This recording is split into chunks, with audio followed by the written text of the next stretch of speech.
Assalamualaikum warahmatullahi wabarakatuh. Jumpa lagi bersama kami di video yang menyajikan berbagai kisah penuh hikmah, pelajaran, dan inspirasi.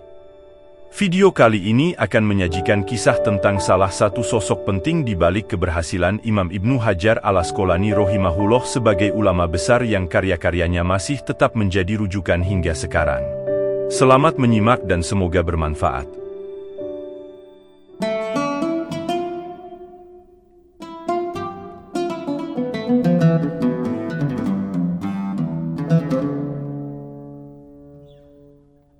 Imam Ibnu Hajar al-Asqalani adalah seorang ulama besar yang dikenal pakar dalam bidang hadis dan fikih.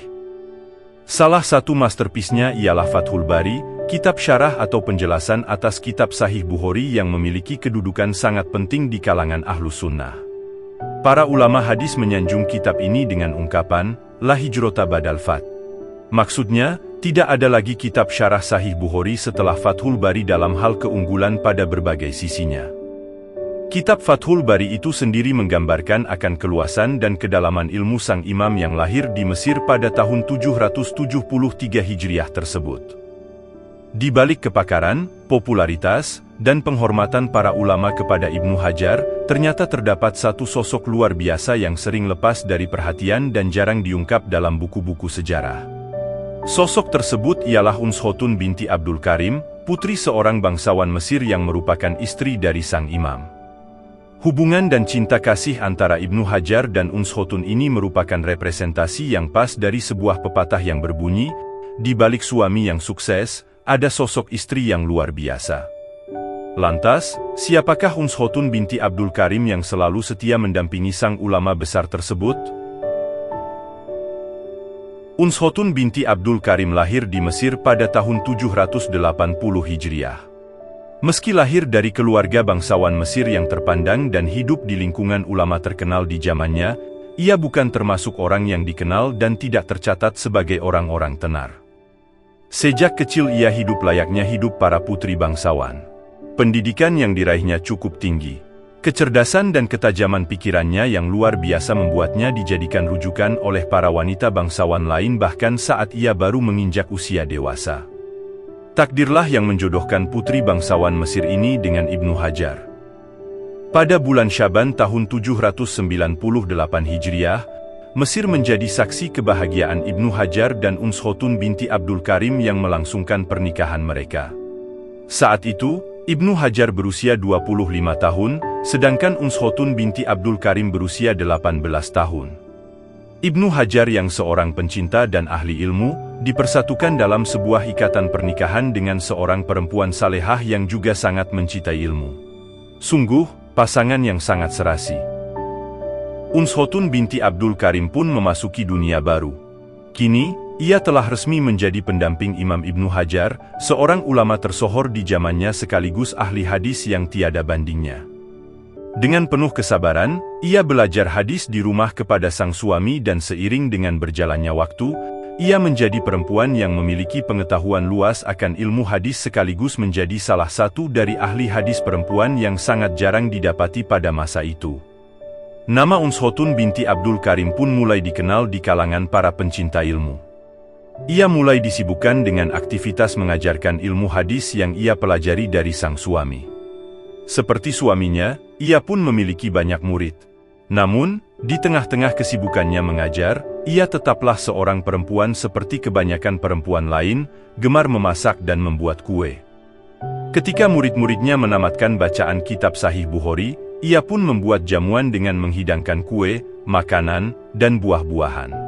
Semua murid serta penduduk di daerahnya kemudian ia undang untuk menghadiri jamuannya tersebut. Kebahagiaan keluarga yang diberkahi ini semakin lengkap dengan hadirnya anak-anak buah cinta mereka.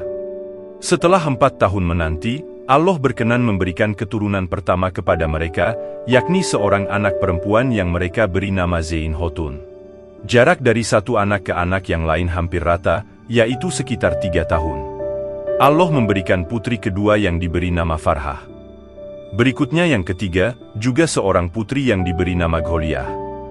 Berselang 3 tahun berikutnya, lahir putri keempat yang diberi nama Robiah. Keturunan mereka yang kelima juga adalah seorang perempuan yang diberi nama Fatimah. Uns Khotun binti Abdul Karim memang luar biasa.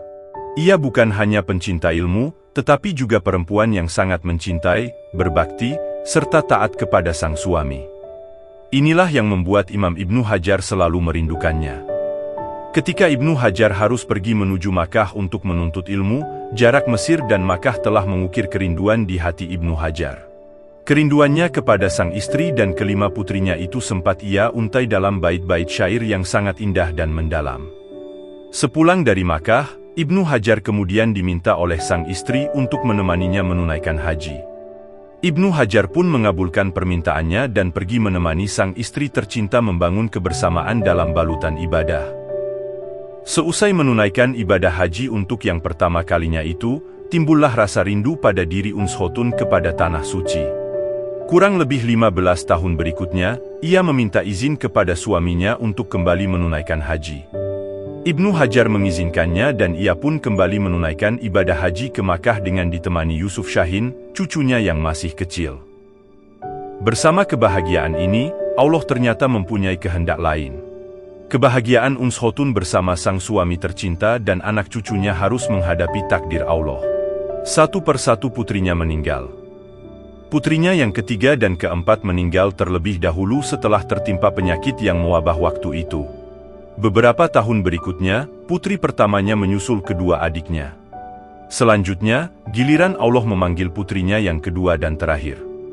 Dengan segala kebesaran hati dan kepasrahan kepada Sang Maha Pencipta, Uns Khotun menerima kepergian semua belahan jiwanya, tanpa keluh kesah sedikit pun. Pada bulan Jumadil awal tahun 852 Hijriah, Imam Ibnu Hajar ditimpa sakit. Dengan penuh pengabdian yang tulus dan kesabaran yang luar biasa, Uns Khotun merawat sang suami.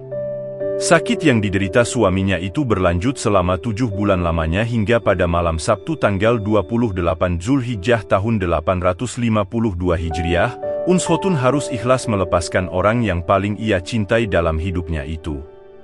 Sepeninggal sang suami, Uns Khotun tidak berpikir untuk menikah lagi. Ia menghabiskan sisa umurnya untuk ilmu, ibadah, dan pengabdian kepada masyarakat.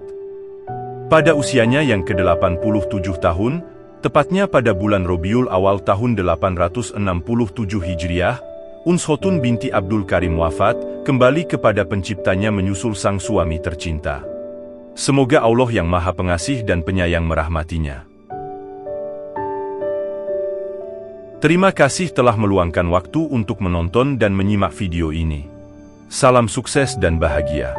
Sampai jumpa di lain kesempatan. Billahi taufik wal hidayah. Wassalamualaikum warahmatullahi wabarakatuh.